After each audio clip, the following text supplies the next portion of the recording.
Hey y'all, welcome back to the Santino Sunday Cigar Review. Today is going to be week number 2 of our budget cigar review. Today we're trying out the LFD Double Ligero. Stick around and find out what we have happening, y'all. Get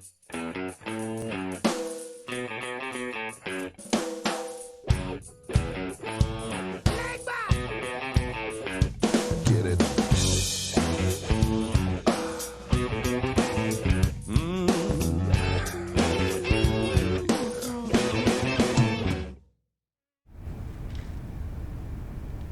Alright, welcome back everybody to the Mike and Maddy show here at Santino's Cigar Review.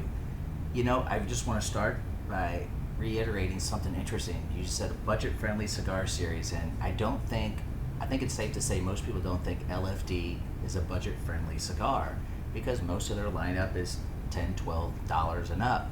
But as you can see, this Double Ligero is only $7.50. Yeah.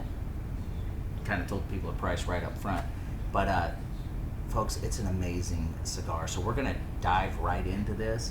Maddy, what are you getting so far out of this? So, LFD is well known for their Dominican tobacco. That is actually what kind of revolutionized them as a brand. Is their Dominican tobacco is really, really strong and full flavored.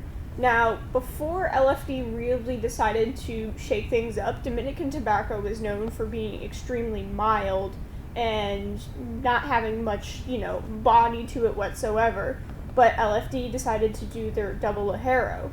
And the Ligero leaf, it just sits on the top of the plant, and everybody thought it was the dirty leaf that it couldn't be used in tobacco. Then the maker of LFD decided, no, and he used it. Lido Gomez. Yeah, Lido Gomez. And it's been popular ever since. Now, as Mike said, this cigar is $7.50. So it kind of dispels the notion that you can't get a high quality, well-known brand cigar for really cheap. I mean, it's LFD for Christ's sake. It's one of the more well-known brands and on the market. well-respected brands, yeah. Yeah, and it's really, really good for it. Now, for myself, I'm getting a lot of that full-bodied LFD flavor that I usually love. Y'all know that I love LFD, so it's got that full-bodied earthiness to it that I always love in a cigar. What else are you getting out of it, Mike? I'll dovetail off you. You get the woodiness.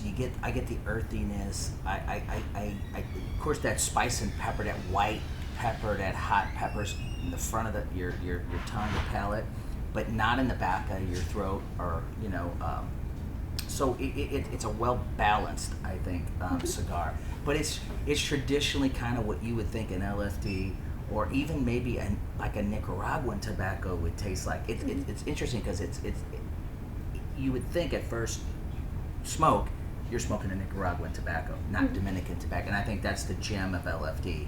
They figured out how to bridge that gap. Yeah. But look, folks, as you can see, it's a total symmetrical burn. I've only lit it one time when I started. It's a creamy smoke. A lot, and creamy isn't, folks, it isn't necessarily taste. It's the billowing of the white smoke, as you can see. That's when we say creamy, what we're talking about. It's an effortless draw. I mean, it takes nothing to smoke this cigar, and you definitely get the complexity of it, and the body is there. So another hit, I think. Yeah. All right, folks, we're going to talk a little bit about some customer reactions to this cigar, or let's say supply of this cigar. Right now, LFD's kind of been in a transition or flux for the better part of a year, I would say.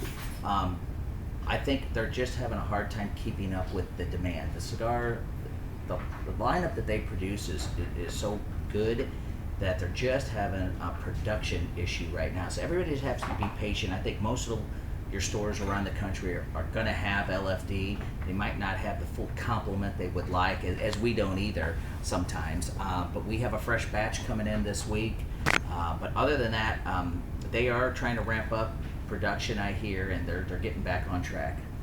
Mm-hmm. And Maddy, let's go right into the try, buy, or deny. What are you thinking so far? For me, this is definitely a buy. So I love I've said this multiple times. I love LFD. I love the double Ligero. It's just it's how I like the brands and everything like that. But why this is also another segment of that buy for me is that this, because of the size of the cigar itself, it's going to be a nice shorter smoke. So it's going to be, not tied to it for an hour and 45 minutes. You can, whenever it's winter and you're freezing on your back porch, you can have one of these and, not get frostbite whenever you're trying to smoke it, which in Missouri is kind of important, especially if you don't have a lounge to smoke in as well. And this is I call this the first responder friendly cigar, because as you can see the size that we were smoking, it's a quick smoke, as you can see, and it's great for police, firemen, first responders of any kind, because they don't always have a lot of time. They don't know when their next call is going to be. So this is a great, like I said, friendly first responder cigar. Yeah, and you're not going to waste it. Yeah, and for the price too, you're not you don't want to be throwing down a $19 cigar, but this one's $7. So if you have to throw it down, it's not that big of a loss on you. You can get other ones just like it, and it's going to be it's going to be really good for that price point on that. And for me, it is definitely a try and a buy. It just, you cannot go wrong with the quality of this smoke. It's just unbelievably smooth, but full body with a lot of characteristics, a lot of notes, a lot of subtle things you pick up as you smoke. I'm already starting to pick up new things. I'm almost at the band. So great. This is a hit for LFD. Good job, the Gomez family. Yeah. Alright guys, thank you for watching this week's episode of Santino Sunday Cigar Review. Don't forget to like, comment, and subscribe, and I want to say thank you to all of you who showed up at the Rocky Patel event that we had. It was a blast, and I hope we get to do more events like that in the coming future. And don't forget what we do here at Santino's. Remember, we drink, we smoke, and we know things. Have fun, y'all.